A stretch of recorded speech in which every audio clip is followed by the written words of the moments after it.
Elle n'aurait pas dû être là. Le rituel d'accouplement était sacré, réservé uniquement aux élus, et elle n'était rien de plus qu'une servante cachée parmi les arbres. Mais cette nuit-là, alors que le roi Alpha marchait parmi les femmes, guidé par son instinct, quelque chose d'inattendu se produisit. Il s'arrêta, prit une inspiration, puis il perçut une odeur qui n'aurait pas dû exister là.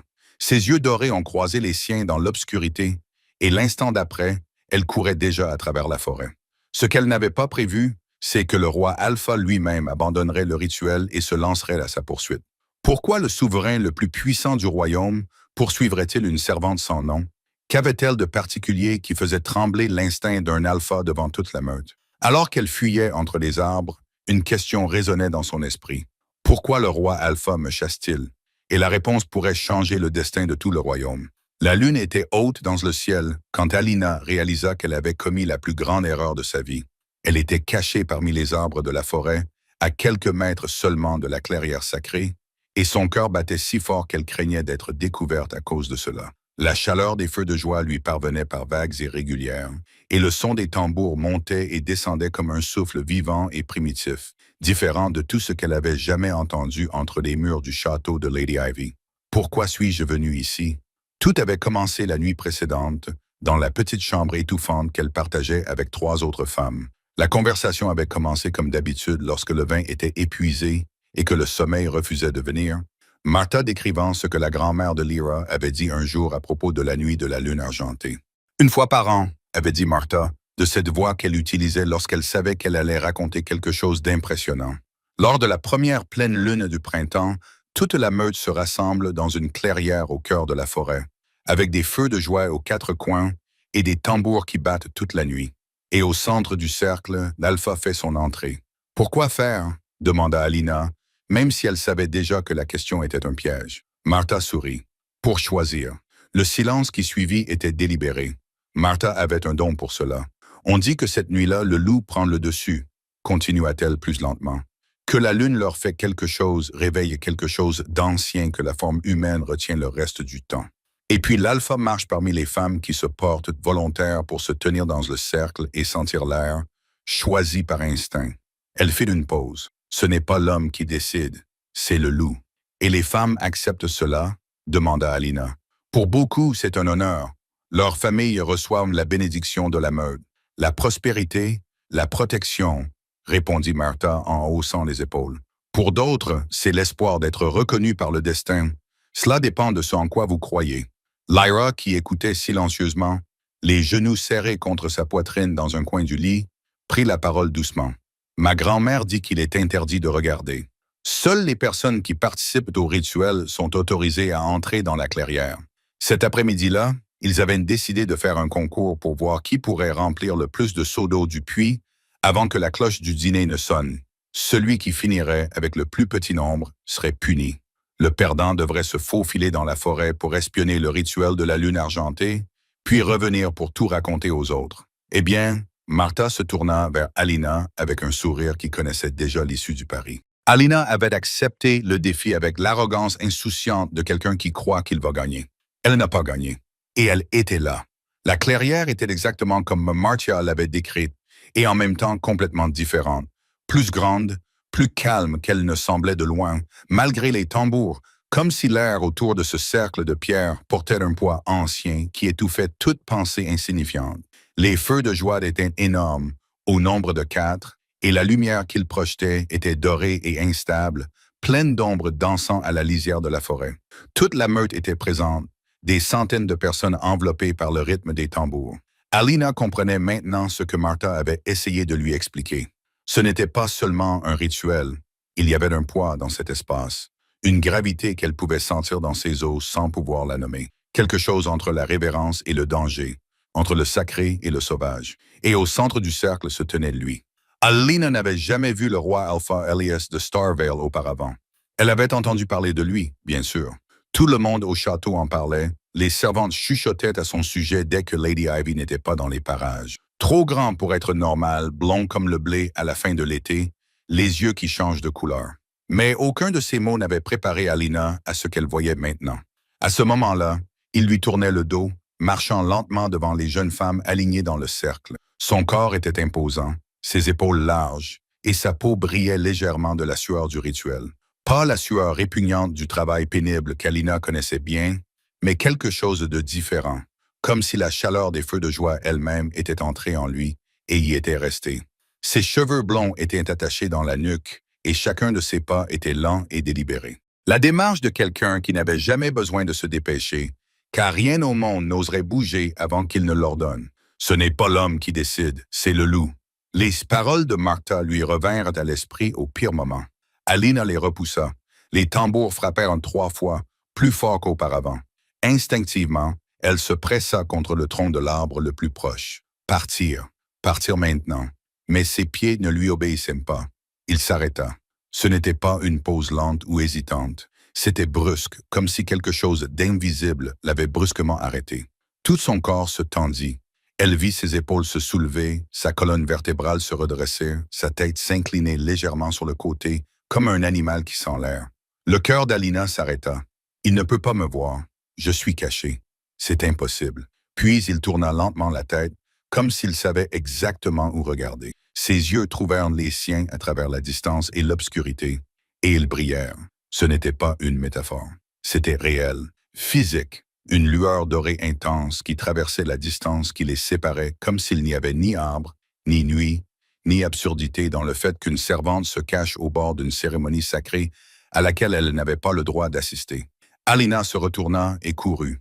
Elle courut sans but, sans plan, les bras levés pour protéger son visage des branches, les feuilles humides fouettant ses jambes. Les feux de joie restèrent derrière elle. Les tambours restèrent derrière elle. La lune resta blanche et énorme au-dessus de la canopée, comme si elle observait chacun de ses pas avec une attention qui la rendait encore plus nerveuse. Stupide, stupide, stupide. Derrière elle, la clairière s'est mise à bouillonner de voix. Elias avait fait 2 pas vers la forêt lorsque les gardes cérémoniels se sont placés devant lui. Ils étaient 4, les meilleurs guerriers de la meute, choisis spécialement pour protéger l'intégrité du rituel. Aucun d'entre eux ne voulait être dans cette position. Aucun d'entre eux ne voulait retenir leur propre roi. Mais la loi était la loi, et le rituel était le rituel, et tous deux existaient depuis plus longtemps qu'aucun d'entre eux n'était en vie. Votre Majesté. Le garde le plus âgé leva la main, la voix ferme malgré l'effort visible. Le rituel n'est pas terminé. Écartez-vous.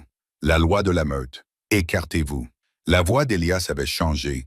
Elle n'était plus simplement grave. Elle portait quelque chose de plus lourd. L'autorité d'un alpha qui ne s'apprend ni ne s'acquiert.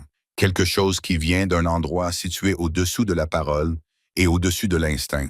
La meute autour d'eux recula d'un demi-pas sans réfléchir, le corps réagissant avant que l'esprit n'ait pu traiter quoi que ce soit. Mais les gardes ne bougèrent pas. Elias tenta d'avancer. Le garde le plus proche lui saisit le bras, et ce qui se passa ensuite fut trop rapide pour que la plupart puissent le voir clairement. Il y eut un son grave, un grognement qui ne venait pas de sa gorge, mais du plus profond de sa poitrine. Quelque chose qui n'était pas tout à fait humain. Et les yeux d'Elias s'embrasèrent à nouveau d'une lueur dorée, plus brillante, plus instable. Son loup était réveillé, et il était en colère. La meute recula davantage. Même les anciens reculèrent. Elias tenta d'avancer une seconde fois. 2 gardes lui retinrent les bras, et l'effort que cela leur coûtait était évident. Ils ne retenaient pas simplement un homme, mais quelque chose de plus grand, quelque chose qui repoussait toutes les limites physiques, comme l'eau contre un barrage. Son corps tremblait. Les muscles de ses épaules se contractèrent d'une manière qui n'était pas naturelle, et l'alpha n'abandonne pas le rituel. La loi existe depuis les temps les plus anciens, mais l'instinct est plus ancien que n'importe quelle loi. Le grognement retentit à nouveau, et cette fois, quelque chose l'accompagna. Un tremblement dans les os de ses mains, ses doigts se recroquevillant différemment pendant un instant. Elias ferma les yeux. Il prit une profonde inspiration. 1 fois, 2 fois, 3 fois, luttant visiblement contre quelque chose qui refusait clairement d'être contenu. Lorsqu'il rouvrit les yeux, la décision était déjà prise. Ce n'était pas gracieux. Ça l'est rarement. La transformation n'est pas un spectacle, mais une capitulation. Et quand Elias capitula dans cette bataille intérieure, ce qui glissa des mains du garde n'était plus l'homme qui était entré dans le cercle rituel. C'était un loup bien trop grand pour être confortable, son pelage pâle presque doré à la lumière des feux de joie, ses yeux brûlants d'un ambre féroce. Le garde recula. La meute se dispersa, le loup disparut dans la forêt. Alina continuait de courir, et les seuls sons qui existaient pour elle étaient son propre souffle, s'échappant dans nuages de vapeur froide, et le bruit sourd de ses pas sur la terre humide. La forêt se refermait, sombre et dense autour d'elle, remplie de racines. Ses yeux ne pouvaient suivre la vitesse à laquelle ses jambes se déplaçaient. Son pied droit heurta quelque chose de solide caché sous les feuilles. Le monde se mit à tourner. Elle n'eut pas le temps de réagir, seulement la sensation que le sol avait disparu sous ses pieds. Et soudain, elle bascula trop en avant, ses bras battant l'air sans rien à quoi s'agripper. La pente commençait brusquement, invisible dans l'obscurité, et Alina dévala sur le côté, essayant instinctivement de s'agripper à quelque chose. Des branches, des racines, le sol lui-même, sans rien trouver. La pente était recouverte de feuilles humides et de mousse glissante, et la descente fut rapide et chaotique, une chute qui ne s'arrêtait pas. Chaque impact était remplacé par un autre avant qu'elle n'ait pu assimiler le précédent. Une branche déchira la manche de sa robe. Son épaule heurta quelque chose de dur, un rocher, une racine épaisse, et le choc renversa le monde pendant un instant, puis le tronc. Tout le côté gauche de son corps s'écrasa contre le chêne en contrebas, avec une force qui lui coupa le souffle. Alelina gisait sur le côté sur le sol froid, essayant de respirer sans y parvenir, les yeux écarquillés, la bouche ouverte, mais sans pouvoir émettre le moindre son. Cela prit plusieurs secondes. L'air revint dans une longue inspiration douloureuse, et avec lui vint toute la douleur d'un seul coup. L'épaule, la côte droite, les genoux qui avaient heurté au moins 2 fois pendant la chute, la paume de sa main gauche qui avait tenté de freiner sa chute et n'avait réussi qu'à s'écorcher contre le sol. « Tu dois te relever », essaya-t-elle. Le monde se remit à tourner. Elle abandonna un instant, la joue pressée contre les feuilles froides, respirant lentement et prudemment, car les respirations profondes lui faisaient mal aux côtes. Elle resta ainsi pendant un temps qu'elle ne pouvait mesurer, jusqu'à ce que le vertige s'atténue suffisamment pour qu'elle puisse s'asseoir. Lorsqu'elle parvint enfin à s'asseoir, la lune était descendue plus bas dans le ciel et elle n'avait absolument aucune idée de la direction à prendre pour retourner au château. Merveilleux. Elle essaya même de rire d'elle-même, mais sa côte droite l'en empêcha.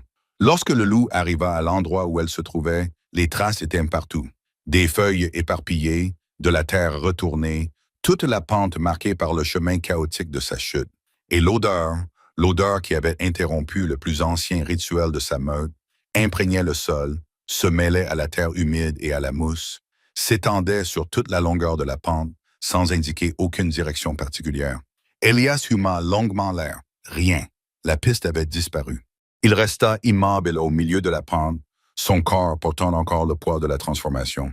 La douleur sourde dans les os qui venait toujours après, et en dessous, quelque chose d'autre, plus difficile à nommer, une absence qui faisait mal comme une présence. Le genre de douleur qu'un loup ressent lorsqu'il est séparé de quelque chose qu'il reconnaissait comme sien avant même que son esprit n'ait eu le temps d'accepter ou de refuser.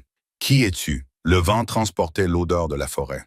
Rien d'autre. Elias retourna au château à pied dans l'obscurité, déjà sous forme humaine, le loup toujours agité en lui, inquiet, insistant, refusant d'accepter la défaite avec le même calme que son esprit rationnel essayait d'imposer. La douleur dans ses os n'était pas intense, mais elle était constante. L'envie de faire demi-tour et de repartir ne s'estompa qu'une fois le château en vue. Alina retourna au château de Lady Ivy dans la nuit qui suivit le rituel. Elle entra par l'arrière, monta l'escalier de service avec précaution pour ne pas faire de bruit et trouva la pièce encore éclairée. La bougie près du lit de Martha brûlait toujours, ce qui signifiait que tous les trois l'avaient attendue. Elle s'arrêta sur le seuil. « Tu as disparu. Nous avons pensé que tu avais… » Martha était assise sur le bord du lit, avec l'expression de quelqu'un qui sait qu'une bonne histoire va suivre. Que s'est-il passé? Helena jeta son châle humide sur le coffre et commença à retirer ses chaussures couvertes de boue. « Je suis parti tôt. J'ai eu peur des gardes. »« Tôt? » Lyra se pencha en avant. « Tu as été absente toute la journée. J'ai trébuché sur la pente près de la clairière. Je suis tombé, je me suis cogné l'épaule et je me suis perdu en rentrant. »« Comment es-tu tombé? » Je ne voyais pas le chemin dans le noir. Alina laissa tomber une de ses chaussures plus fort qu'elle ne l'aurait voulu. J'ai encore mal aux côtes. Martha fronça les sourcils en examinant la manche déchirée de sa robe et la boue qui lui maculait le genou. « Ça va? »« Je vais bien. » Un mensonge. Elle ne savait pas si elle allait bien. Son cœur n'avait toujours pas retrouvé son rythme normal. Et chaque fois qu'elle fermait les yeux, elle voyait la lueur dorée de ses yeux dans l'obscurité de la forêt. C'est Lyra qui a rompu le silence qui a suivi. Les gens parlent de ce qui s'est passé. Ma grand-mère a dit qu'elle n'avait jamais rien vu de tel. Alina a arrêté de manipuler sa chaussure. Vu quoi? Le roi Alpha abandonnant le rituel. Lyra la regarda. Il se tenait au centre au moment du choix et soudain, tout s'est arrêté. Il a essayé de partir 2 fois. Les gardes ont dû le retenir. Elle fit une pause. Ma grand-mère a dit qu'elle n'avait jamais vu un alpha faire ça de toute sa vie. Le rituel n'est jamais abandonné. Jamais. La pièce devint silencieuse. Et puis il s'est transformé. Lyra dit d'une voix encore plus douce, là devant tout le monde. Il a couru vers la forêt comme si le monde entier avait cessé d'exister. Marcia ricana. C'était probablement un animal qui avait attiré l'attention du loup. Ma grand-mère dit que non. Elle dit qu'il a senti quelqu'un en dehors du cercle. Lyra regarda Alina avec une curiosité dénuée de toute malveillance. Est-ce que ça aurait pu être toi? Le cœur d'Elena fit d'un bond. Bien sûr que non, répondit-elle, d'une voix plus sèche qu'elle ne l'aurait voulu. Je ne suis qu'une humaine et une servante. Les autres rirent. Un rire plus soulagé qu'amusé, le genre de rire que l'on pousse parce que l'idée est trop absurde pour être prise au sérieux. Lyra souriait toujours lorsqu'elle dit, avec cette douceur particulière qu'Alina avait appris à reconnaître comme sincère, « Mais si jamais tu deviens reine, me choisiras-tu comme dame d'honneur? » Ils rirent tous. C'était une blague, évidemment, mais il y avait quelque chose dans la voix de Lyra qui n'était pas tout à fait une plaisanterie.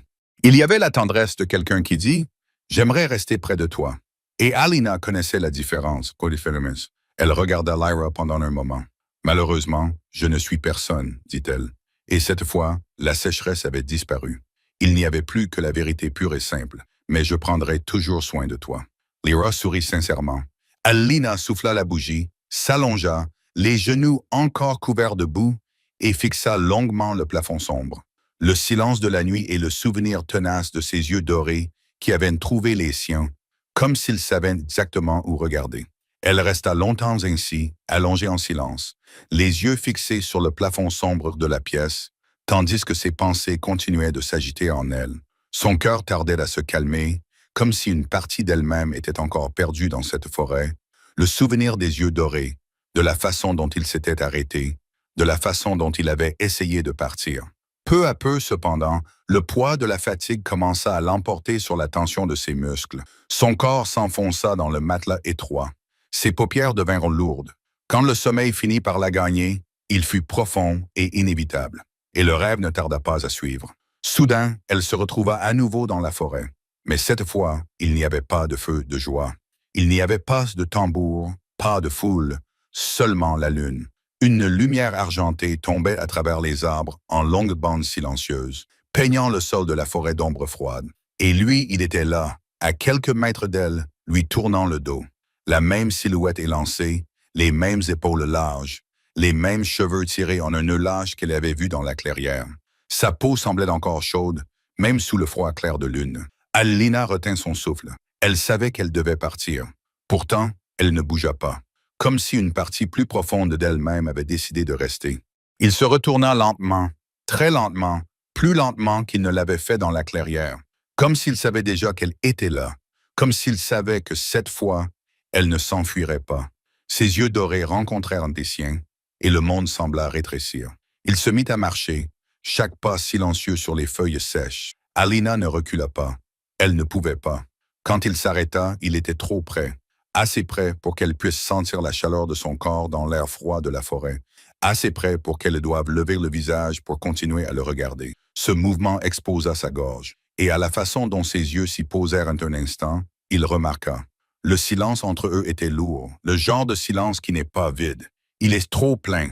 Sa main se leva lentement, assez lentement, pour qu'Alina ait le temps de sentir chaque seconde où il réduisait la distance entre eux. Ses doigts touchèrent son menton, d'un effleurement à peine perceptible, mais suffisant pour lui donner des frissons dans tout le corps. Elle retint son souffle. « C'était donc toi, dit-il. » Sa voix était grave, profonde, et il y avait en elle une certitude tranquille qui lui noua l'estomac. « Je t'ai senti dans la forêt. » Ses doigts étaient toujours sous son menton, soulevant son visage juste assez. « Tu m'as fui. » Alina essaya de répondre. « Je ne t'ai pas fui. » Sa voix la trahit. Ses yeux dorés étaient beaucoup trop proches, observant chaque réaction avec une patience presque déconcertante. « Tu es resté caché, continua-t-il calmement, observant. Son pouce bougea sous son menton, très légèrement. Pourquoi? Elle déglutit péniblement. Je n'étais pas censé être là. Il pencha la tête. Ce geste était presque curieux. Tu n'étais pas censé être là. Mais la façon dont il le dit ne ressemblait pas à un reproche. Cela ressemblait à autre chose, quelque chose de plus lent, de plus dangereux. Son regard quitta son visage pour se poser sur sa gorge et s'y attarda une seconde de plus qu'il n'aurait dû. Le corps d'Alina réagit avant qu'elle ne puisse l'en empêcher. Une chaleur envahit sa poitrine. « As-tu la moindre idée, dit-il doucement, de ce que tu as fait quand tu es apparu dans cette clairière? » Elle cligna des yeux. « Je n'ai rien fait. » Un petit sourire apparut au coin de sa bouche. « Non. » Il fit un demi-pas vers elle. Il n'y avait plus d'espace entre eux. Sa chaleur l'enveloppait complètement. Mon loup a interrompu tout le rituel. Son cœur battait à tout rompre. Il a essayé de te poursuivre. Sa main tenait toujours son menton fermement, l'empêchant de détourner le regard. Cela n'arrive pas. Son souffle chaud effleura son visage. Son cœur battait à tout rompre. Je ne voulais pas, je sais. Sa voix s'abaissa, se rapprocha, et pourtant cela arriva. Ses yeux dorés étaient rivés sur les siens. Intense. Maintenant, je veux comprendre pourquoi. Son pouce glissa lentement le long de sa mâchoire. Alina sentit un frisson la parcourir à nouveau. « Qui es-tu, petite intruse? » Le surnom sortit presque comme un murmure, et quelque chose en elle se resserra. « Je ne suis personne. » Il resta immobile pendant un instant. Puis il laissa échapper un souffle discret, presque un rire. « Non. » Ses yeux s'assombrirent légèrement. « Tu n'es certainement pas personne. » Sa main glissa de son menton à sa gorge, sans la serrer, juste posée là, chaude, lourde. Son cœur était prêt à bondir hors de sa poitrine. « Je t'ai senti, » murmura-t-il. Son visage était très proche maintenant, même si je ne pouvais pas te voir. Il pencha lentement la tête, comme pour mesurer la distance qui les séparait. « Et maintenant que je t'ai trouvé. » Son souffle chaud effleura ses lèvres. « Tu penses vraiment que tu vas encore t'enfuir? » Le monde semblait s'être arrêté. Son corps répondit avant que son esprit n'ait pu rassembler la moindre pensée. « Ma peine n'a jamais pris fin parce que le rêve s'est brisé. » Alina se réveilla en sursaut, le cœur battant à tout rompre, le souffle court, la pièce plongée dans l'obscurité, les autres servantes endormies. Elle resta parfaitement immobile pendant quelques secondes. La chaleur était encore présente sur sa peau. Le souvenir de son toucher était encore présent dans sa gorge, comme s'il avait été réel. Elle passa une main sur son front. Kémose, qu'est-ce que c'était? Elle se recoucha, les yeux fixés sur le plafond sombre. C'était ridicule, mais il fallut beaucoup plus de temps que prévu pour que son cœur retrouve son rythme normal et encore plus longtemps avant qu'elle ne puisse se rendormir. La réunion du conseil eut lieu le lendemain matin au Château Star, à plusieurs lieues de là. Elias entra dans la salle sans attendre d'être annoncé. Les conseillers étaient déjà rassemblés autour de la longue table en chêne, et il reconnut sur leurs visages un mélange d'inquiétude et de prudence. Il s'assit. Il n'attendit pas. Parlez. Le conseiller le plus âgé, Aldrich, croisa les mains sur la table. « Votre Majesté, ce qui s'est passé la nuit du rituel est sans précédent. Cela s'est produit parce que mon loup a reconnu une autre femme. Elias n'avait aucune patience pour les formulations prudentes. Une femme qui ne se trouvait pas dans le cercle rituel. Le silence qui suivit était lourd de sens. Reconnu. Aldrich répéta ce mot avec un soin délibéré, dans le sens où le rituel a été interrompu parce que mon loup a refusé de continuer. Elias regarda chacun d'eux à tour de rôle. « Voilà ce qui s'est passé. Voilà ce que j'ai à dire. » Les conseillers échangèrent des regards. « Votre Majesté. » Un autre homme, Coran, se pencha en avant. L'accord avec Lady Ivy existait avant le rituel. Les termes étaient clairs. Quel que soit le résultat de la nuit de la lune argentée, l'alliance serait confirmée. La cérémonie de mariage devait avoir lieu ici, à Starvale. Les royaumes attendent. Je sais ce qui a été convenu. Alors vous comprenez qu'en annulant cette union, je sais ce qui doit être fait. La voix d'Elias ne s'éleva pas. Elle ne s'élevait jamais. Ce n'était jamais nécessaire. Je me rendrai moi-même au château de Lady Ivy. J'irai là-bas et romprai l'accord.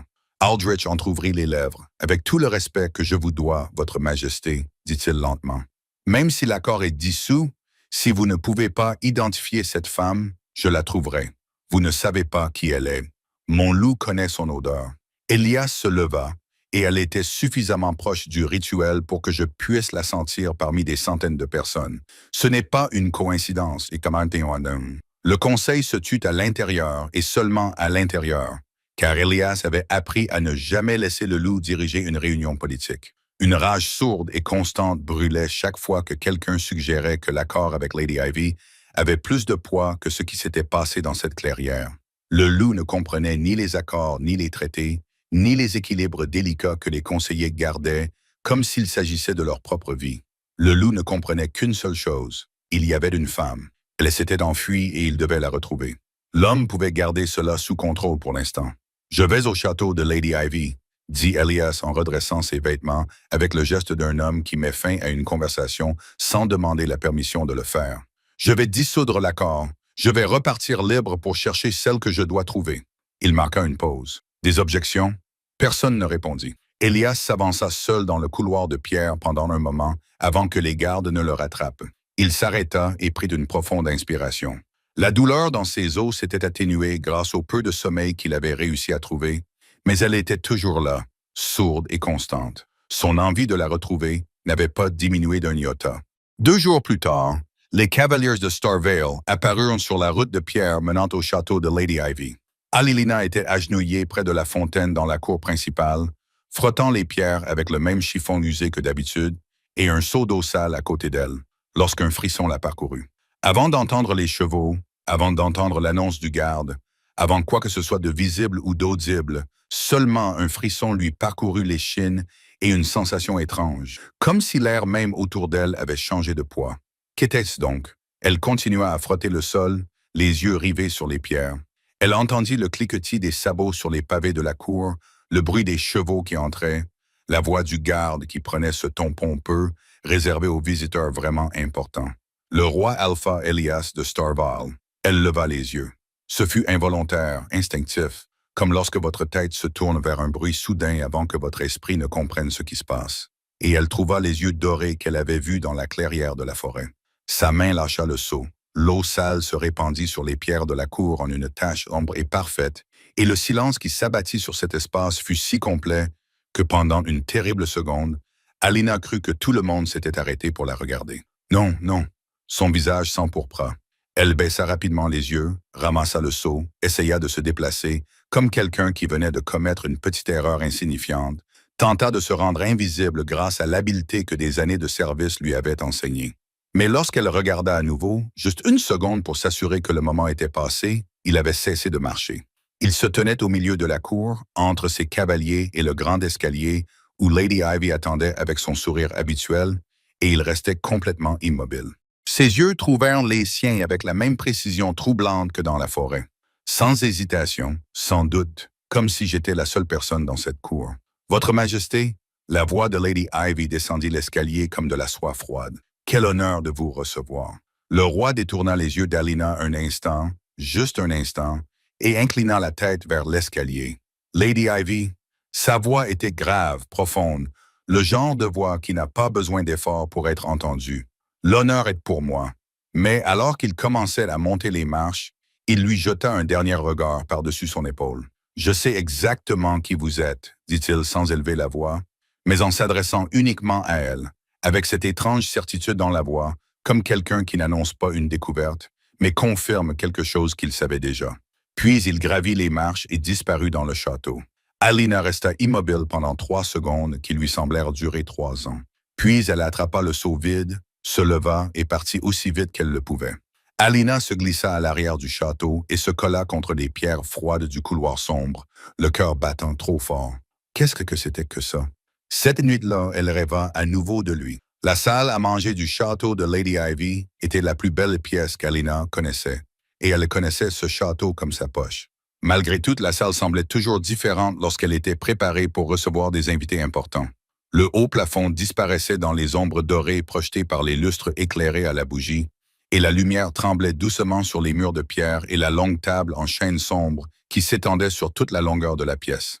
Alina se tenait près du buffet, une cruche de vin à la main, à côté de 2 autres servantes. C'était un bon endroit pour observer sans être vue, et elle s'efforçait de se comporter exactement comme tout le monde s'y attendait.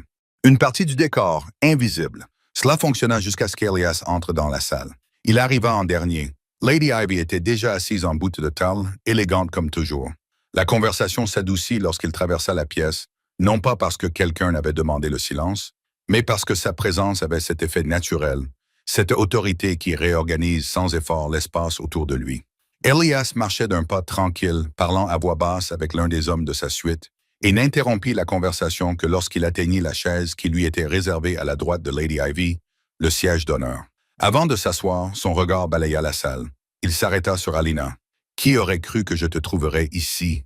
Une pensée silencieuse traversa son esprit avec le même calme dangereux qui guidait presque tout ce qu'il faisait. « Je n'ai même pas eu besoin de te chercher. » Puis il détourna le regard comme si de rien n'était, s'installa dans son fauteuil et laissa la conversation autour de lui reprendre son cours naturel, même si une partie de lui restait étrangement attentive à la présence du serviteur debout près du buffet. Alina prit une profonde inspiration, se concentrant sur le tableau qu'elle tenait entre ses mains. Ce n'était rien. Il ne faisait qu'évaluer la salle. C'était ce que faisaient les alphas. Le dîner commença. La conversation à table avait cette légèreté soigneusement construite qui n'était pas du tout légère. Des rires discrets, des commentaires sur les voyages, sur le temps dans les montagnes, sur les récoltes et les routes, des sujets sans risque. Mais derrière chaque phrase se cachait un calcul. Chaque pause semblait délibérée. Chaque changement de sujet était une manière élégante de tester les limites. Lady Ivy dirigeait tout cela avec l'aisance de quelqu'un qui avait passé toute sa vie à des tables comme celle-ci, guidant la discussion par de petites interventions et réorientant doucement la conversation chaque fois qu'elle s'approchait trop dangereusement d'un sujet délicat. « Votre Majesté, dit-elle à un moment donné, levant son verre vers Elias d'un geste élégant. « J'ai entendu dire que votre royaume prospérait. Starvale semble devenir plus fort à chaque saison. Mon peuple est loyal, répondit Elias. Sa voix portait à travers la table. Il n'avait pas besoin de s'imposer. Le silence s'installa naturellement autour de lui.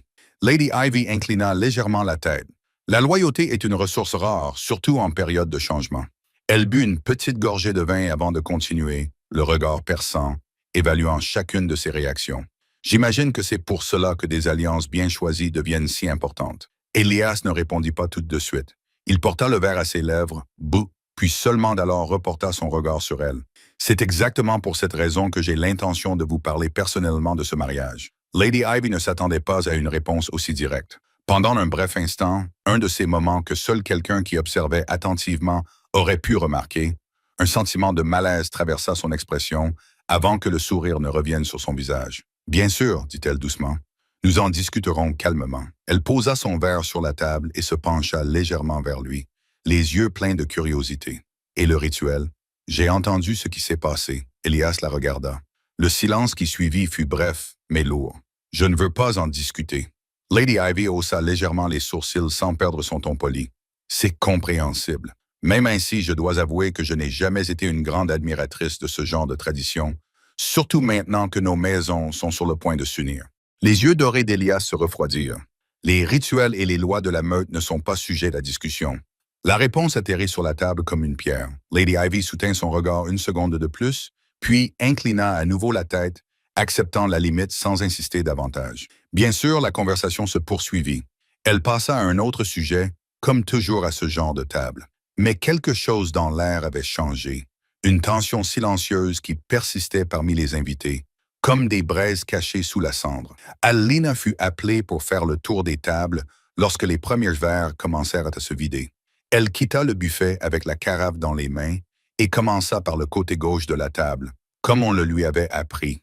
Elle se déplaçait silencieusement entre les chaises, remplissant un verre, puis un autre, tandis que les yeux des invités la regardaient sans vraiment la voir, jusqu'à ce qu'elle arrive à la place d'Elias. Elle savait qu'elle y arriverait. Elle avait passé une grande partie du dîner consciente de ce fait, se préparant à ce moment, comme on se prépare à traverser une étroite bande de glace fine. Elle était une servante, servant du vin, rien de plus. Elle renversa le pichet au-dessus de son verre. Le vin coula en un flot sombre et silencieux. La main d'Elias reposait sur la table à côté du gobelet, détendue, les doigts écartés sur le bois sombre. Elina garda les yeux fixés sur le pichet, concentrée sur le mouvement précis, l'angle parfait pour ne pas renverser. Puis il bougea la main.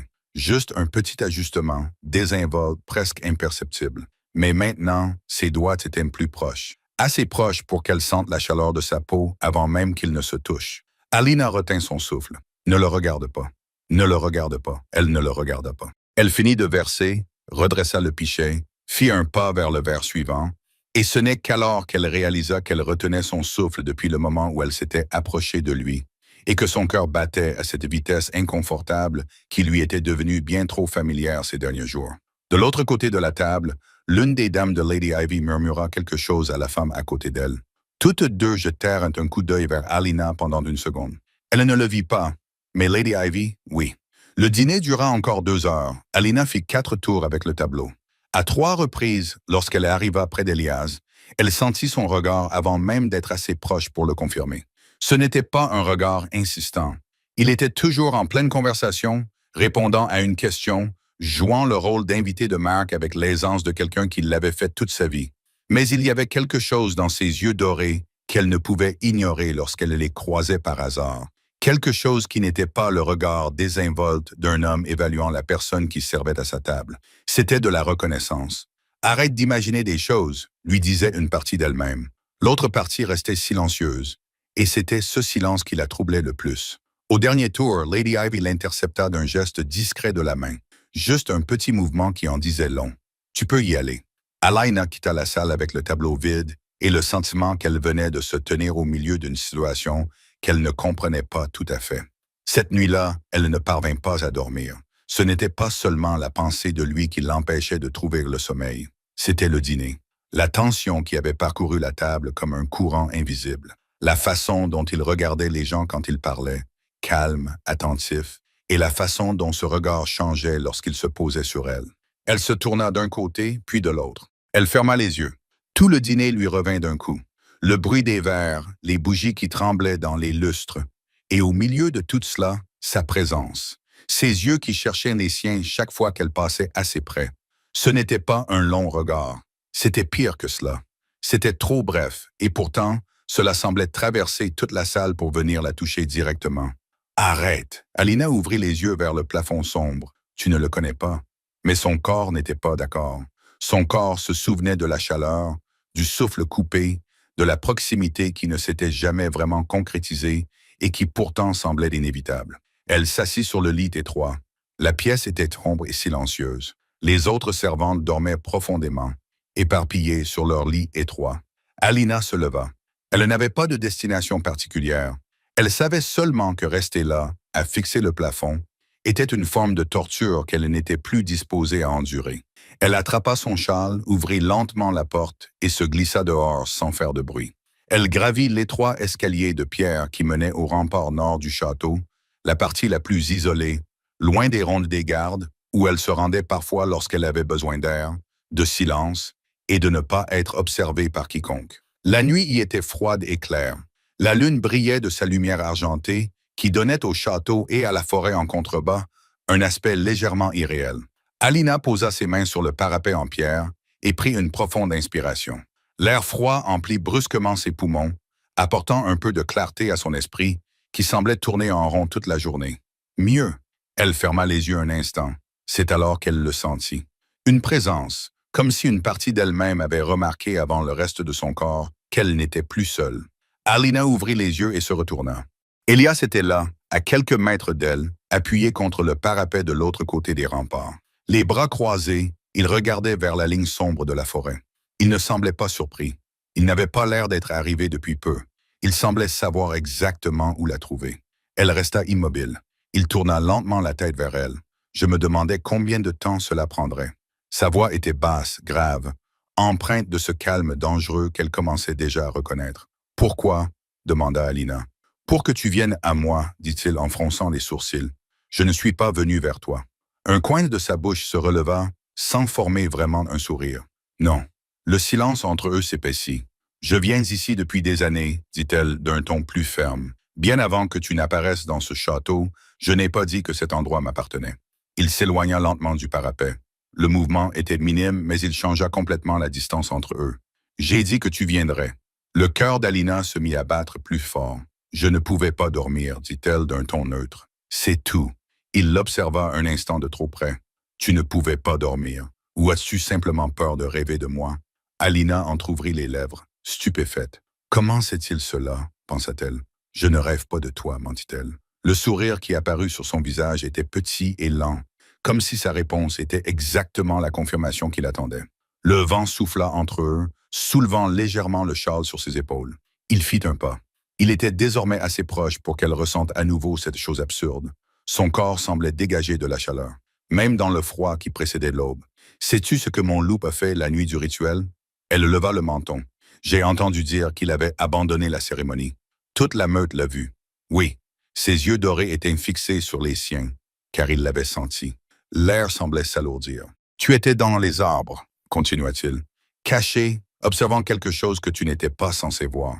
Alina ne répondit pas. « Mon loup a tout arrêté, » dit-il à voix basse. « Il a essayé de te suivre. » Il pencha légèrement la tête. Cela ne s'était jamais produit auparavant. Son cœur battait beaucoup trop vite. « Tu te trompes. » Non.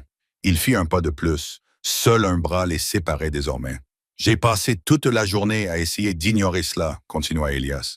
Le conseil, le dîner, la politique. Son regard se posa brièvement sur sa bouche avant de revenir vers ses yeux. Cela n'a pas fonctionné. Alina sentit la chaleur monter dans sa poitrine. « Je ne sais pas de quoi tu parles. Un nom? » Il prononça son nom. « Alina. » Elle se figea. « Je t'ai demandé qui tu étais après le dîner, » dit-il calmement. Le silence qui suivit semblait trop lourd. « Tu es la compagne de mon loup. » La phrase tomba entre eux, directe, impossible à refuser. « Et qu'en est-il de l'accord avec Lady Ivy? » dit Alina, d'une voix plus aiguë qu'elle ne l'aurait voulu. « Tu es venu ici pour l'épouser. Je suis venu ici pour rompre cet accord. Elle ne l'acceptera pas. » Non. Il fit un demi-pas vers elle. Sa chaleur était désormais trop proche. « Mais c'est un problème pour demain. » Alina ne recula pas. Elle aurait dû, mais elle ne le fit pas. Ses yeux dorés étaient encore plus dorés maintenant, plus perçants. « Je ne suis qu'une servante, » dit Elina fermement, essayant de soutenir son regard. « Je ne suis pas une louve. Je ne peux pas être ta compagne. » Elias la regarda un instant, comme s'il réfléchissait à la logique de cette affirmation. « C'est vrai, » dit-il calmement, « mais le destin n'est pas quelque chose qui se remet en question. » Ses yeux dorés restèrent rivés sur les siens. « Et je vais t'emmener avec moi. » Alina recula d'un pas. « Je ne peux pas aller avec toi. » « Tu le peux. » Sa voix resta basse, mais elle était empreinte d'une certitude tranquille. « Et chaque jour où tu continueras à refuser, la situation empirera pour toi. » Elle fronça les sourcils. « Empirer. Tu me supplieras. » Alina eut un petit rire incrédule. « Je n'irai nulle part avec toi. » Pas avec un homme qui participe à des rituels avec d'autres femmes. Une lueur différente apparut dans ses yeux. « Es-tu jalouse? » Non. La réponse sortit trop vite. Un coin de sa bouche se courba légèrement. Le rituel n'a lieu qu'avant que les alphas ne trouvent leur compagne. Cela fait partie de la tradition. Il fit un pas. Il était désormais trop près. Avant qu'elle n'ait pu réagir, sa main se posa fermement sur sa taille, l'attirant un peu plus près de lui. Le cœur d'Alina se mit à battre à tout rompre. Pendant une seconde, elle resta parfaitement immobile, pleinement consciente de la chaleur de sa main et de la proximité absurde entre eux. Puis elle se dégagea d'un coup, se retourna et courut vers les escaliers. Elias ne la suivit pas. Il resta simplement là, à la regarder disparaître des remparts. Puis il rit doucement. « Tu ne vas pas me fuir éternellement, Alina. » Alina traversa rapidement les pierres des remparts, son châle serré contre sa poitrine, sans se retourner, car se retourner aurait signifié la fin du peu de maîtrise de soi qui lui restait. Elias entendit ses pas s'éloigner, puis la porte de l'escalier s'ouvrir et se refermer, et il ne resta plus que le vent et la nuit autour de lui. Il continua à regarder l'endroit où elle se trouvait un instant auparavant. Elle avait failli y rester. Elle était si proche, et elle avait failli y rester. Il avait vu dans ses yeux la même reconnaissance que le loup en lui ressentait depuis des jours. Et puis elle s'était enfuie, pour la deuxième fois. Elias passa une main sur son visage. Par tous les dieux, aucun d'eux n'avait vu l'ombre se retirer dans la cage d'escalier alors qu'Alina passait en courant. Aucun d'eux n'avait vu les yeux qui avaient observé chaque mot, chaque pas, chaque seconde de cette conversation sur les remparts. Aucun d'eux ne savait cette nuit-là que Lady Ivy avait reçu le rapport avant l'aube, assise dans son fauteuil en chêne, un verre de vin à la main qu'elle ne buvait pas. Elle écouta, les yeux fixés sur la flamme de la bougie. Lorsque le rapport fut terminé, elle resta silencieuse pendant un moment. « Vous pouvez partir, » dit-elle enfin. L'ombre s'en alla. Lady Ivy continua à fixer la flamme pendant un moment. Alina dormait lorsque la porte de la chambre s'ouvrit. Personne ne frappa. La porte s'ouvrit simplement et la lumière de la bougie pénétra dans la pièce avant que la personne qui la tenait n'entre, et il fallut une seconde à Alina pour se réveiller complètement et une autre seconde pour reconnaître qui se tenait dans l'embrasure de la porte. Lady Ivy. Lady Ivy en personne à 2 heures du matin, dans la chambre de la servante, une bougie à la main, vêtue d'une robe de soie sombre, avec l'expression de quelqu'un qui n'a pas l'habitude de faire ce genre de visite et qui ne se soucie pas de le montrer. Les autres servantes se réveillèrent une à une. Martha se redressa brusquement sur son lit. Lyra ouvrit les yeux et s'immobilisa aussitôt, instinctivement. Le silence qui régnait dans la pièce était de ceux que personne n'osait rompre. Lady Ivy laissa son regard balayer la pièce jusqu'à ce qu'il trouve Alina. Puis il s'arrêta. « Lève-toi, dit-elle. » Sa voix était basse et presque douce. Alina avait appris depuis longtemps que la voix basse et presque douce de Lady Ivy était la version la plus dangereuse d'elle-même. Alina se leva. Elle resta à côté de son lit de camp, pieds nus sur la pierre froide, les cheveux défaits et les yeux encore lourds de sommeil, et attendit. Lady Ivy entra dans la pièce. Un seul pas de plus, juste assez pour que la porte se referme derrière elle. Son regard parcourut Alina de la tête aux pieds, avec une lenteur calculée qui était en soi une forme d'humiliation. « Tu sais pourquoi je suis ici, dit-elle. Ce n'était pas encore une question. »« Non, madame. » Lady Ivy pencha légèrement la tête, un mensonge. Son regard ne changea pas. « Je sais ce qui s'est passé sur les remparts ce soir. Je sais ce qui a été dit. Je sais ce qui a failli se passer. » Une pause délibérée. Et tu es là, debout, à penser que cela signifie quelque chose pour toi. La pièce était plongée dans un silence total. Martha avait arrêté de respirer. Lyra était assise, raide, sur son lit de camp, les yeux fixés sur Lady Ivy, avec l'expression de quelqu'un qui veut dire quelque chose et comprend qu'il ne le peut pas. Lady Ivy ne regardait aucune d'elles deux. Elle gardait les yeux fixés sur Alina. « Laisse-moi t'expliquer ce que cela signifie. » Elle continua, la voix toujours basse, toujours presque douce. « Tu es une servante orpheline. Tu avais 8 ans quand tu es arrivée ici. Tu n'as pas de nom qui compte. Personne ne demandera où tu es si tu n'es tout simplement plus là. » Elle fit un autre pas lentement, comme si le temps lui appartenait également. « Tu es monté sur les remparts ce soir. Tu t'es tenu à ses côtés et tu as pensé... Quoi? » Les yeux de Lady Ivy parcoururent Alina de la tête aux pieds avec une lenteur qui n'était pas une évaluation, mais une démolition. « Qu'il t'ait vu, que cela ait signifié quelque chose. » Le silence n'était pas une invitation, c'était un piège. Il ne t'a pas vu. Sa voix resta basse, presque douce. Les hommes comme lui ne voient pas les femmes comme toi. Tu es le sol sur lequel il marche. Tu es la pierre qu'il ne remarque pas. Tu es la main qui essuie la poussière sur une table, tandis que ses yeux sont fixés sur autre chose. Une petite pause. Tu pourrais récurer ces sols à genoux pendant 40 ans, il ne saurait jamais ton nom. C'est le seul endroit qui existe pour vous dans ce château. Et d'une manière ou d'une autre, vous avez oublié que le froid de la pierre remontait le long des pieds d'Alina, jusqu'à ses chevilles, puis ses jambes, et elle ne bougeait pas.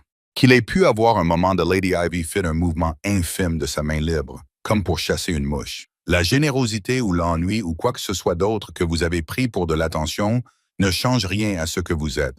Ses yeux rencontrèrent ceux d'Alina et restèrent fixés sur elle sans ciller. « Vous allez prendre vos affaires, » dit Lady Ivy, « et vous allez quitter ce château immédiatement. Maintenant, une petite pause où je ferai en sorte que vous ne partiez pas du tout. » Ses yeux fixaient ceux d'Alina. « Choisissez. » Puis Lady Ivy tourna lentement la tête vers Martha et Lyra. Elles étaient toujours figées sur leurs chaises et portaient toutes deux cette expression particulière de peur qui appartient aux personnes qui sont témoins de quelque chose qu'elles ne devraient pas voir et qui en sont conscientes. Quant à vous deux, la voix de Lady Ivy ne s'éleva pas.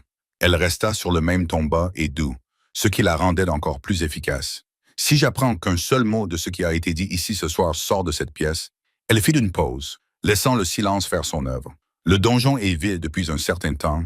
Il serait dommage de le laisser inutilisé. Marcia pâlit. Lyra baissa les yeux vers le sol. Personne ne dit un mot. Lady Ivy reporta son regard sur Alina, satisfaite du silence, et attendit. « Je vais chercher mes affaires, » dit Alina. Lady Ivy la regarda encore un instant, l'évaluant, confirmant, puis se retourna et quitta la pièce sans un mot, emportant la bougie avec elle et laissant tout dans l'obscurité. Le silence qui régnait désormais était différent, plus lourd. Lyra fut la première à bouger. Elle glissa hors de son lit sans faire de bruit, traversa la pièce sombre jusqu'à Alina et la serra rapidement dans ses bras, avec une force disproportionnée par rapport à sa taille, ce à quoi Alina ne s'attendait pas, et c'était précisément ce qui rendait cela si difficile à supporter. « Tu n'as rien fait de mal, » murmura Lyra. Alina resta immobile pendant 1 seconde dans cette étreinte, puis elle s'écarta doucement, car si elle restait un instant de plus, Quelque chose se produirait qu'elle ne pouvait se permettre. « Prends soin de toi, dit Alina. Lyra ne dit rien. Elle avait les larmes aux yeux et ne cherchait pas à les cacher. Et d'une certaine manière, c'était plus difficile à affronter que tout ce que Lady Ivy avait dit. Alina ramassa le petit paquet sous son lit, les quelques affaires qui lui appartenaient vraiment, et se dirigea vers la porte. Elle ne se retourna pas. Si elle l'avait fait, elle n'aurait pas pu partir.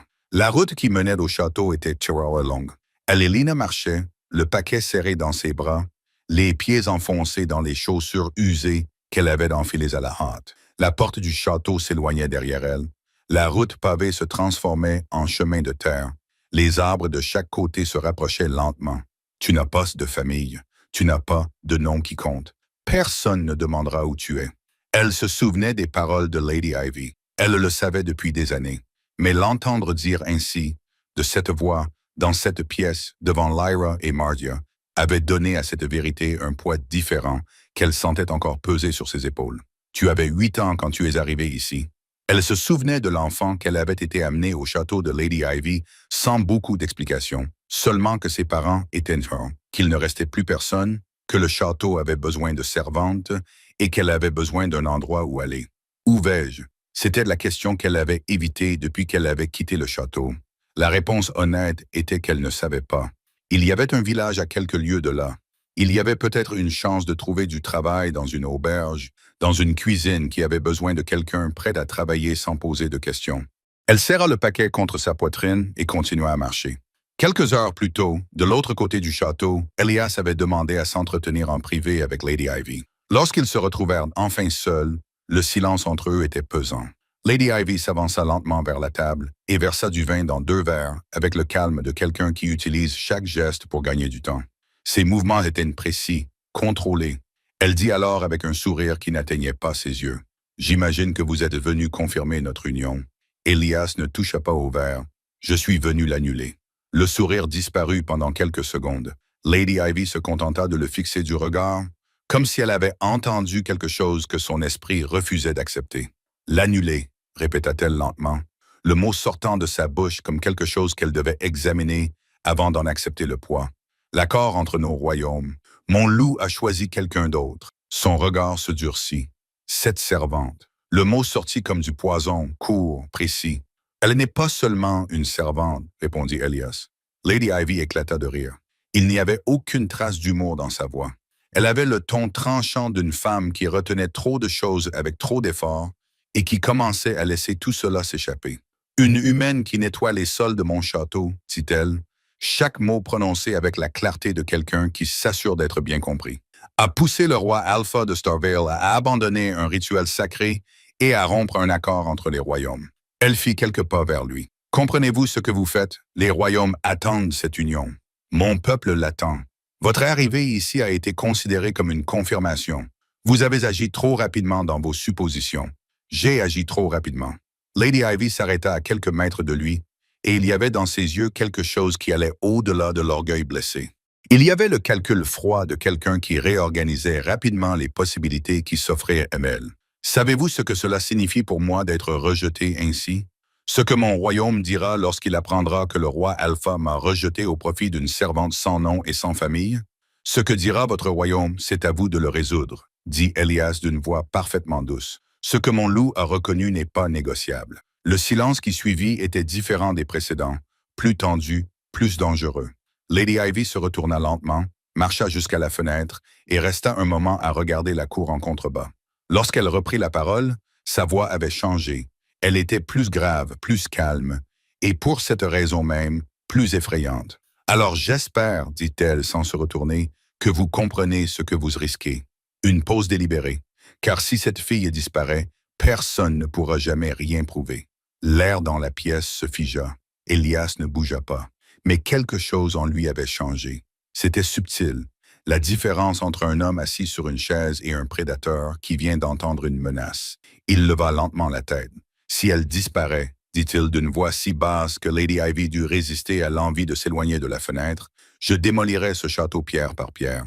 Aucune émotion, aucune colère visible, seulement la déclaration froide et absolue de quelqu'un qui ne proférait pas une menace, mais décrivait une certitude.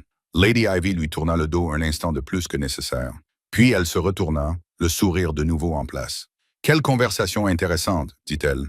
Je vais faire préparer votre chambre pour un jour de plus. » Elias se leva. « Ce ne sera pas nécessaire. Nous partons à l'aube. » Il quitta la pièce sans attendre de réponse. Il retourna dans ses appartements. Mais il ne dormit pas.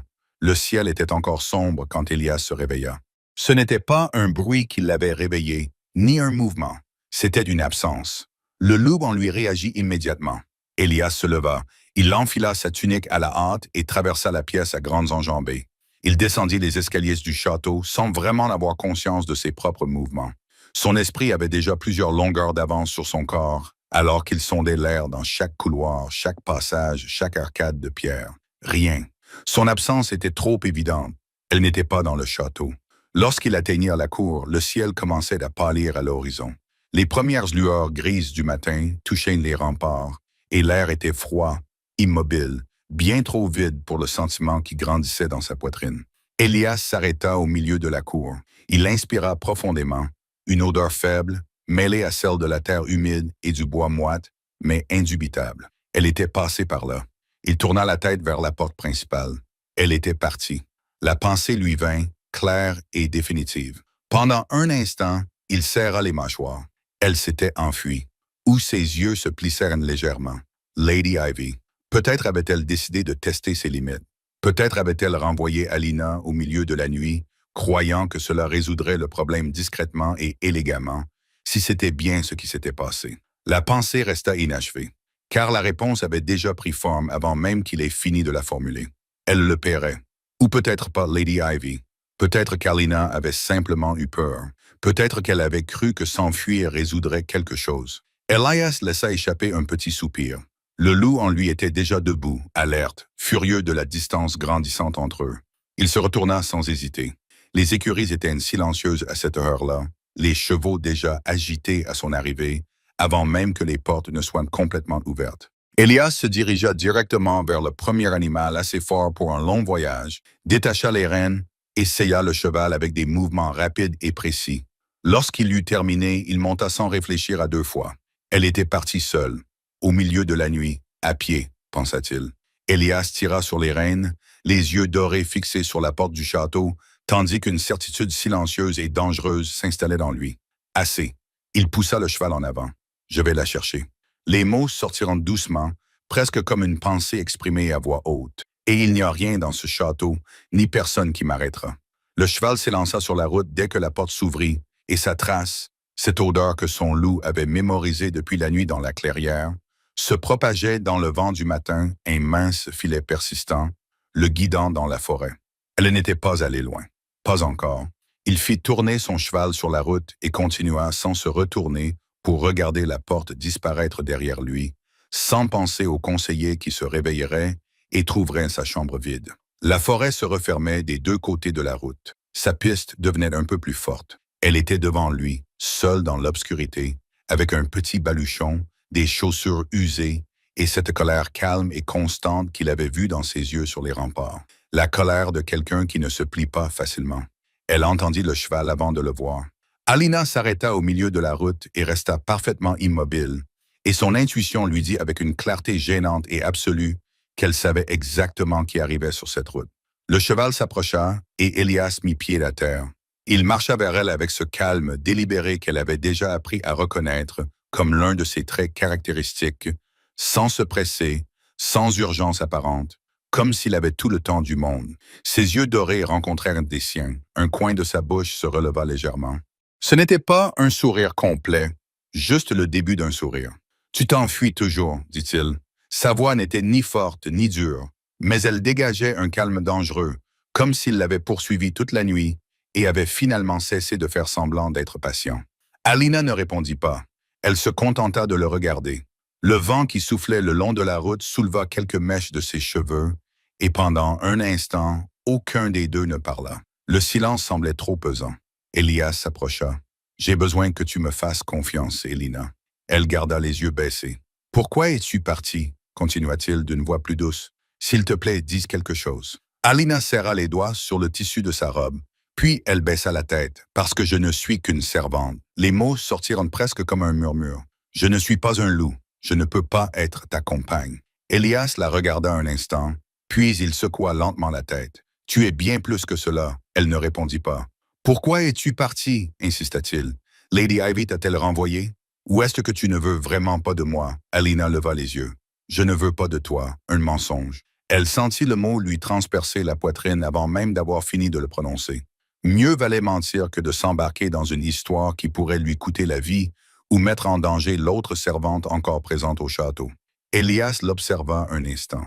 Puis il fit un petit pas vers elle. « Je ne te crois pas. » Elle prit une profonde inspiration. « Laisse-moi partir, s'il te plaît. »« Je ne peux pas. » La réponse fut immédiate. « Quoi qu'il arrive, je peux te protéger. » Alina eut un petit rire sans humour. « Je ne suis rien pour toi. » Ses yeux dorés s'aiguisèrent. « Tu es tout pour moi. » Les mots restèrent suspendus entre eux, et avant qu'elle n'ait pu répondre, Elias se pencha vers elle.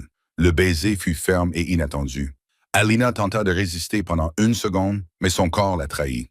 Ses mains trouvèrent sa poitrine, et au lieu de le repousser, elle finit par le tirer vers elle. Le baiser s'intensifia, chargé de toute la tension qui s'était accumulée depuis la nuit du rituel, à cause de tout ce qu'aucun d'eux n'avait réussi à dire. Quand ils se séparèrent, sa respiration était irrégulière. Alina ouvrit lentement les yeux. « Tu avais raison. » Elias fronça légèrement les sourcils. « À propos de quoi? » Elle laissa échapper un petit soupir. « Mon corps te réclame. » Elias eut un petit rire. « Alina, je rêve de toi toutes les nuits. » Ses yeux restèrent fixés sur les siens. « Et je sais que tu rêves de moi aussi. » Il se rapprocha un peu plus. « Et tant que tu continueras à nier le lien qui nous unit, cela ne fera qu'empirer pour nous deux. » Le silence revint, plus intense, plus lourd. « J'ai besoin que tu me fasses confiance, » répéta-t-il. Pendant un instant, Alina se contenta de le regarder. Puis elle attrapa sa tunique et l'embrassa à nouveau, sans hésitation cette fois. Lorsqu'ils se séparèrent, elle se tenait toujours beaucoup trop près de lui. « Pourquoi penses-tu que ton loup m'a reconnu alors que je ne suis qu'un humain? » Elias caressa lentement son visage de la main. « Je cherche la réponse à cette question. » Il prit une profonde inspiration. « Mon conseiller aussi. »« Alors tu ne sais pas. »« Pas encore. » Ses yeux dorés redevinrent sérieux. « Maintenant, dis-moi la vérité. » Il pencha légèrement la tête. « Tu ne veux pas de moi. » Où était Lady Ivy? Alina resta silencieuse un instant, puis elle soupira. C'était Lady Ivy. Sa voix était plus douce à présent. « Mais j'ai peur pour les autres servantes. »« Ne t'inquiète pas pour ça, » dit Alia aussitôt. « Je m'occuperai de tout. » Elle le regarda un instant. Le silence qui suivit était différent de tous les autres précédents. Elias ne dit rien pendant un moment. Il se contenta de la regarder avec une attention calme et absolue. « Je sais que tu as peur, » dit-il d'une voix basse. « Pas de ce que je suis, mais de ce que cela signifie. » Elle ne répondit pas tout de suite. Elle continua à le regarder avec des yeux chargés du poids de tout ce qui s'était passé. « Qu'est-ce que cela signifie? » demanda-t-elle doucement. « Que tu ne pourras plus faire semblant de ne plus me désirer. » Le silence revint, plus chaleureux cette fois. Alina glissa lentement sa main sur son torse, la laissant là, les doigts écartés sur le tissu, comme si elle vérifiait quelque chose qu'elle avait besoin de confirmer au toucher. Puis elle tira. Ce n'était pas doux. Ses doigts se refermèrent sur son col et le tirèrent vers le bas.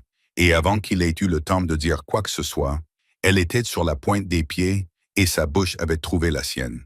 Elias poussa un petit gémissement contre ses lèvres. Surprise, satisfaction, les deux à la fois, et ses mains se posèrent sur sa taille avec une fermeté qui ne laissait place à aucune hésitation, la tirant vers lui avant que la raison n'ait eu le temps de s'exprimer. Elle vint sans résistance. Elle vint avec cette capitulation particulière de quelqu'un qui avait cessé de lutter contre lui-même, et il découvrit à cet instant que c'était la chose la plus bouleversante qu'il ait jamais ressentie. La forêt se referma autour d'eux. Il s'arrêta. Il la regarda pendant une seconde, juste assez longtemps pour confirmer qu'elle était vraiment là, qu'elle ne s'enfuyait pas. Et il y avait quelque chose dans ses yeux dorés qui n'était pas celui du roi Alpha, ni celui de l'autorité, ni rien de ce qu'elle avait appris à craindre. C'était seulement un homme qui regardait la seule personne qui avait fait en sorte que le loup en lui interrompe tout un rituel. Puis il l'embrassa à nouveau, une chaleur montant dans sa poitrine avant de se propager vers l'extérieur. La mousse était douce sous son dos. Il était impossible de résister à sa chaleur. Ses mains apprirent la forme de ses épaules. Sa bouche apprit celle de sa gorge. Il y avait un endroit précis, juste sous sa clavicule, où ses lèvres s'attardèrent une seconde de plus que nécessaire, et le son qui s'échappa d'elle fut involontaire et sans regret.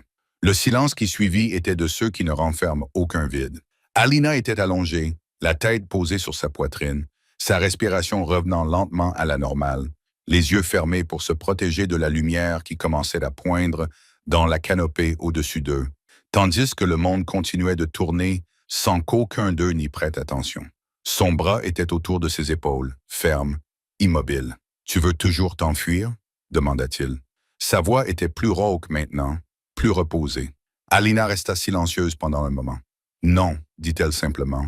Mais ce seul mot exprimait tout ce qu'il lui avait coûté de le prononcer, et il en saisit chaque syllabe. Sa main se posa dans ses cheveux, un petit geste, ses doigts glissant légèrement entre ses mèches, et ils restèrent ainsi tandis que la lumière grandissait. Starvale apparut à l'horizon en fin d'après-midi. Alina resta à cheval avec lui pendant tout le trajet du retour. « Et Lady Ivy » demanda-t-elle. Elle sentit les muscles de son bras se contracter légèrement autour d'elle. « Je m'en occuperai. » Le hall principal du château de Lady Ivy était silencieux quand Elias entra. Elle était assise, la posture impeccable, les mains jointes, le visage revêtu du masque qu'elle avait mis des années à construire. Elias ne s'assit pas. « Lady Ivy, votre majesté. » Sa voix était parfaite, maîtrisée. « J'imagine que vous êtes venue. Vous avez renvoyé ma servante, dit-il. Ce n'était pas une accusation.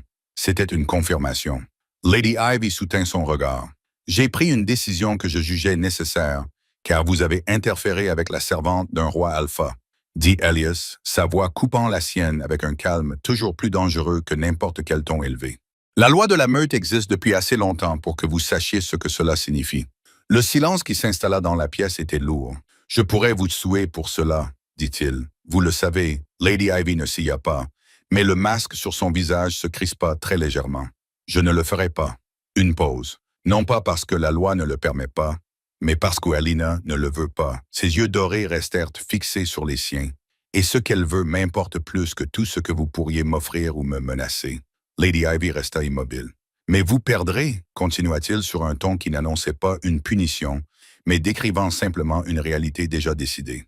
Le droit de négocier avec tout royaume allié à Starvale sans mon accord. 2 territoires frontaliers qui seront placés sous administration neutre et sous la protection des épées de Starvale.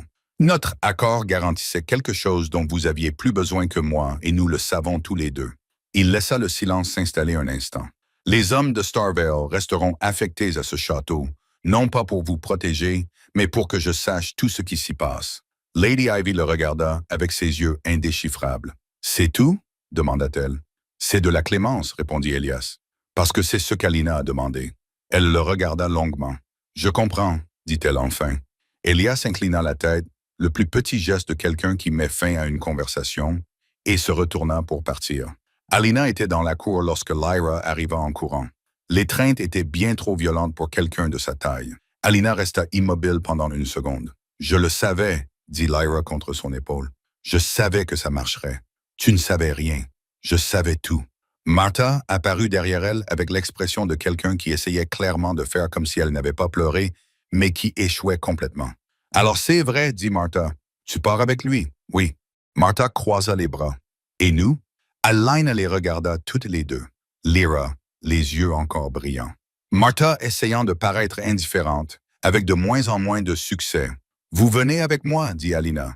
Lyra resta bouche bée. « Vous serez mes dames d'honneur, » dit Alina, « si vous le voulez. » Le silence dura 2 secondes. Lyra les serra à nouveau dans ses bras, cette fois avec 2 fois plus de force, et Martha décida à ce moment-là qu'il n'y avait absolument rien de mal à pleurer. Plus tard, quand Elias la trouva dans le couloir et qu'elle lui raconta ce qu'elle avait fait, il se contenta de la regarder. « Tu veux que tes amis soient tes dames d'honneur? »« Oui, très bien. » Elle cligna des yeux. « Juste comme ça. Je t'ai dit que tu aurais tout ce que tu voulais, dit-il. Exactement comme tu le souhaitais. » Alina le regarda pendant une seconde. « Hélas, Alina, tu sais que quand tu dis des choses comme ça, dit-elle d'une voix qui essayait de paraître sèche, mais sans y parvenir tout à fait. Il devient très difficile de continuer à prétendre que je ne t'aime pas. » Le sourire qui se dessina sur son visage fut lent.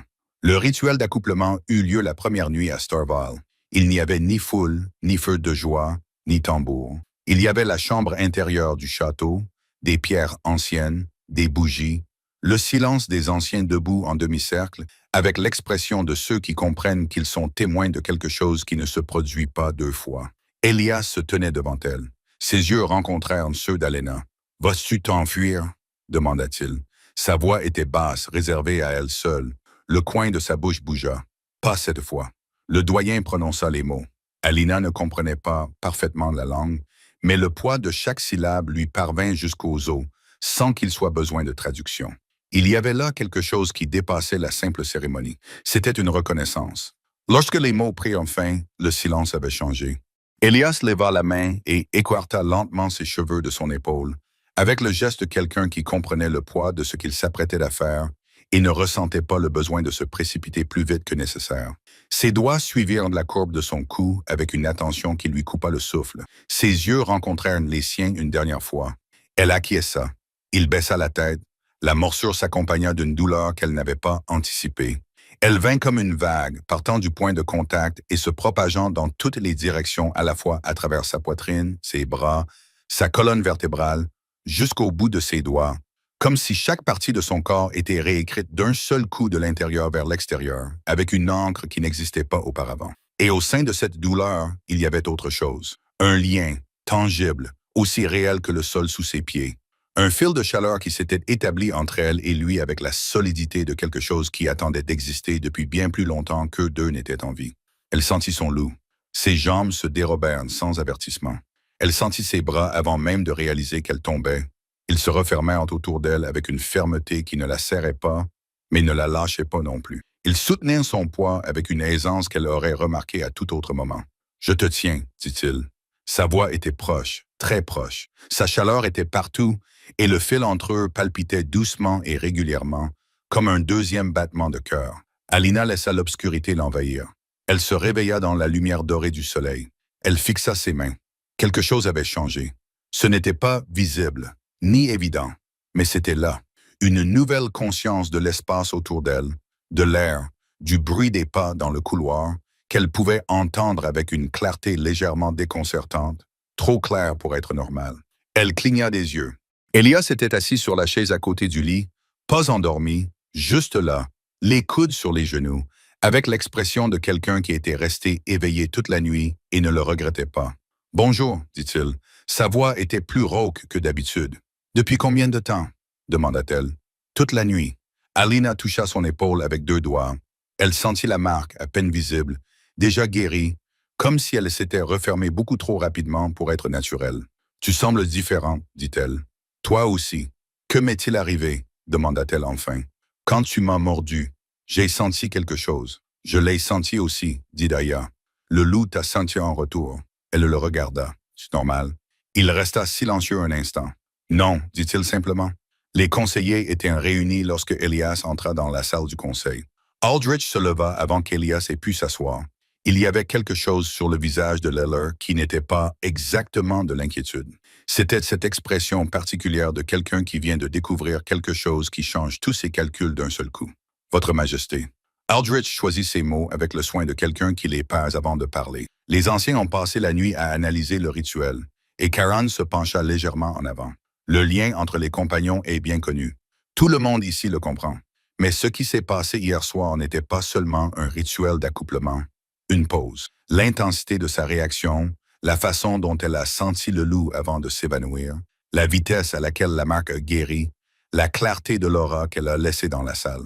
Aldrich poursuivit. Nous pensons qu'elle pourrait être un loup dormant. Le silence qui suivit était lourd de sens. Dormant, répéta Elias. Quelqu'un avec du sang de métamorphe qui, pour une raison quelconque, ne s'est jamais réveillé. Aldrich s'exprima avec la prudence de quelqu'un qui ne veut pas affirmer plus que ce qui peut être confirmé. L'aura qu'elle porte, votre majesté, n'est pas humaine. Elle est puissante, dit Corinne, d'une manière que nous essayons encore d'évaluer. Le silence se prolongea. Et il y a plus, dit Aldrich sur un ton qui suggérait qu'il gardait le plus important pour la fin. Elias le regarda. Vous êtes plus forte ce matin, dit le vieil homme. Nous l'avons senti dès que vous êtes entré dans cette pièce. L'aura alpha est plus dense, plus présente. Une pause, Umos. Elle vous a complété d'une manière que personne n'aurait pu prévoir. Vous êtes devenue plus forte grâce à elle. La pièce devint complètement silencieuse. Elias regarda la table pendant un moment. Continuez à enquêter sur son passé, dit-il enfin. Qui étaient ses parents? Comment elle est arrivée au château de Lady Ivy? Tout ce qu'il est possible de trouver. Aldrich acquiesça. Nous avons déjà commencé. Et quand vous trouverez quelque chose, Elias se leva. Vous viendrez me voir en premier. Il sortit par le couloir. Il s'arrêta un instant près de la fenêtre donnant sur le jardin intérieur. Le loup en lui était calme, plus calme qu'il ne l'avait été depuis des années. Cette agitation constante, cette quête qu'il n'avait pas toujours su nommer, s'était apaisée avec la solidité de quelque chose qui avait trouvé sa place. Elle était dans le jardin quand il la trouva, assise sur un banc de pierre, les cheveux éclairés par le soleil matinal. Alia s'assit à côté d'elle sans dire un mot. Ils restèrent ainsi un moment. Les conseillers m'ont dit que tu étais devenu plus fort, dit-elle sans ouvrir les yeux. C'est vrai, grâce à toi.